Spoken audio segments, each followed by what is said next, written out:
তিনবারের মুখ্যমন্ত্রী, তার হঠাৎ রাস্তায় নামার কেন প্রয়োজন হলো আমি জানি না।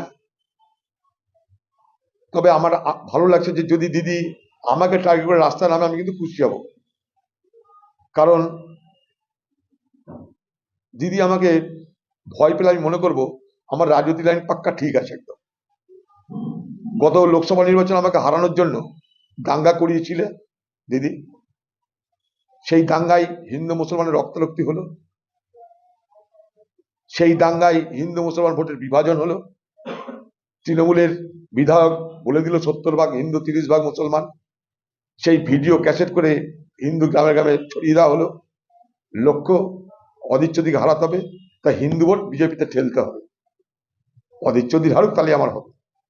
তো দিদি ভাবলো, অধীর চৌধুরীকে হারানোর পর ভেবেছিল আপদ গেল, কিন্তু দিদির জন্য আমি আপদের থেকে বড় বিপদ হতে চলেছি। আপদ যায়নি, আপনার জীবনে বিপদ হতে চলেছে, সেটা বুঝেই আপনি আন্দাজ করেই এখানটাই পদযাত্রা শুরু করে দিলেন যে আমি মুখ্যমন্ত্রী তিনবারের, ম্যাজিক জানি আমি সব করে দেবো, আমি এলাম আর সব হয়ে গেল। তার সঙ্গে দিদি স্ট্র্যাটেজি পাল্টে দিচ্ছে, আমাকে কিছু কুকুর ছানা ভেউ ভেউ করতো, গো ব্যাক গো ব্যাক, এখন তারা সেটা বন্ধ করে দিচ্ছে। আজ থেকে তারা পাড়ায় পাড়ায় গিয়ে বলছে অধীর চৌধুরী যেখান দিয়ে যাবে জনসংযোগ করতে, কোনো মানুষ যেন মুখ তক না বাড়ায়, দরজা তক না খুলে।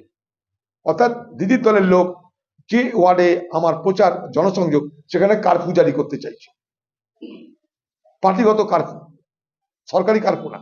দিদি কালকে স্ট্র্যাটেজিটা চেঞ্জ করে দিয়েছে।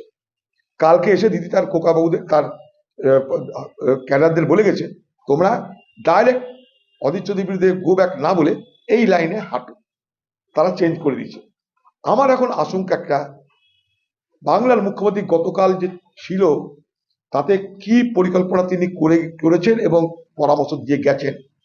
গত লোকসভা নির্বাচনে আমাকে হারানোর জন্য বড়ুয়াতে হেলিকপ্টার থেকে নেমে দিদি বলেছিলেন দাঙ্গা লাগাও, আজ সেই বড়ুয়াতে আবার খোকাবাবু যাচ্ছে, দিদির কোনো বাণী নিয়ে যাচ্ছে। আমার এখন আশঙ্কা মুর্শিদাবাদ জেলায় তৃণমূল পার্টির পক্ষ থেকে দাঙ্গা লাগানোর চেষ্টা হতে পারে। আমি খুবই আতঙ্কিত। প্রত্যেকটা মানুষকে বলবো, মুর্শিদাবাদের হিন্দু মুসলমান কোনো সময় কোনো সাম্প্রদায়িক উত্তেজনার দ্বারা আক্রান্ত হবেন না। আমরা নিজেদের মধ্যে বিভাজন করব না। সরকারি দল, সে বিজেপি হোক তৃণমূল হোক, দাঙ্গা তাদেরকে সহায়তা করে, আমাদেরকে নয়।